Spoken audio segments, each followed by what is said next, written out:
ఈ దేశాన్ని రాష్ట్రాన్ని పరిపాలించింది అదే పార్టీ ఎక్కువ సంవత్సరాలు. 80 సంవత్సరాలైన ఈ దేశంలో ఈ రాష్ట్రంలో చూస్తే ఈ చుట్టుముట్టు దక్షిణాది రాష్ట్రాల్లో అంతో ఇంతో అక్కడ ముఖ్యమంత్రులైన కనుక కొంత బీసీలు ముఖ్యమంత్రులైన కనుక చేసుకున్నారు. ఈ రాష్ట్రంలో చూస్తే పరిస్థితి అత్యంత దారుణమైనటువంటి పరిస్థితి ఉంది.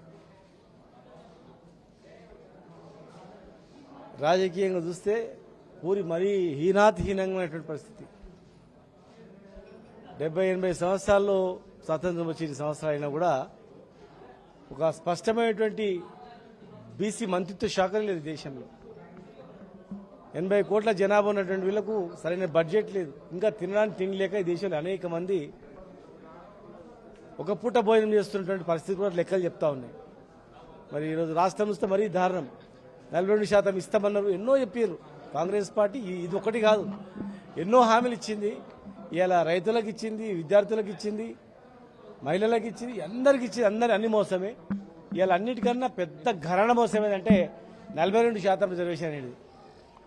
వాళ్ళకి తెలుసు ఈ జివో ద్వారా కాదని తెలిసి జివో ఇవ్వడం, మళ్ళీ వాళ్ళే కోర్టులో వేపియడం, ప్రోత్సహించడం, హైకోర్టులో సుప్రీంకోర్టులో ఇవాళ రేపు కొట్టేస్తారు ఖచ్చితంగా.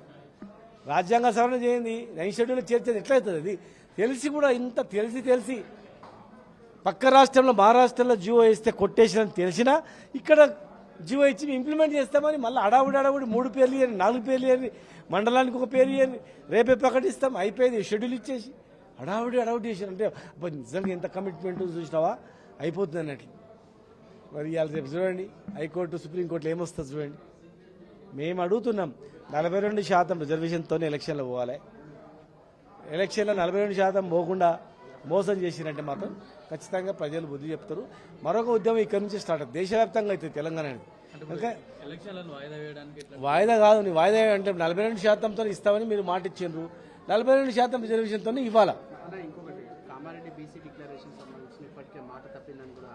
కామారెడ్డి బీసీ డిక్లరేషన్ అంటే ఓన్లీ ఇది ఒకటే కాదు, 100 ఉన్నాయి, 70 ఉన్నాయి. ఏది చేయాలి? బీసీలకు మంత్రిత్వ శాఖ ఇస్తే వాళ్ళ చేతిలో ఉన్నాయి చేస్తలేరు. ఎంబీసీ మంత్రిత్వ శాఖ ఇస్తామన్నారు, చేతిలో ఉంది, రేపు ఇవ్వచ్చు. ఇంకా 2 మంత్రి పదవులు బీసీలకు 42% అంటే ఇంకా 3-4 పదవులు కావాలి, చేతుల్లో ఇవ్వచ్చు. కార్పొరేషన్ చైర్మన్లు ఇవ్వచ్చు, విద్యాలయాలు ఇవ్వచ్చు, ఎడ్యుకేషన్లు ఇవ్వచ్చు, ఎంప్లాయ్మెంట్లు ఇవ్వచ్చు. ఏది లేదు, అంతా ఉట్టిగా.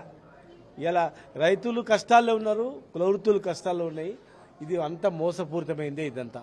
రాబోయే రోజుల్లో బీఆర్ఎస్ పార్టీ పక్షాన కూడా ఈ పోరాటం ఏ విధంగా ఉండబోతుంది? పక్క రాష్ట్రంలో ఇప్పటికే ఖచ్చితంగా బీఆర్ఎస్ పార్టీ ఈ దేశంలో ఎక్కడిచ్చిందో తెలుసుకురమ్మన్నాడు కేసీఆర్ గారు. మహారాష్ట్ర మనది తమిళనాడులో ఇచ్చిన పొమ్మన్నారు. తమిళనాడులో 3 రోజులు వారే స్వయంగా విమాన ఛార్జీలు ఇచ్చి ఒక 150-78 మందిని పంపించి తిరిగి వచ్చినాం. ఆ విధానం అవలంబించాలని మా స్టాండ్. ఖచ్చితంగా 9 షెడ్యూల్ చేర్చి చట్టబద్ధంగా ఎవరైనా కోర్టు కోతే కూడా కొట్టేయకుండా అన్నదే బీఆర్ఎస్ పార్టీ.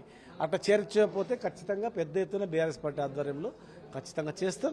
రేపు బీఆర్ఎస్ పార్టీ అధికారంలో వస్తే గ్యారంటీగా కేసీఆర్ గారు వారి చేతిలో ఉన్న తీర్పు తర్వాత ఎలా ఉండబోతుంది?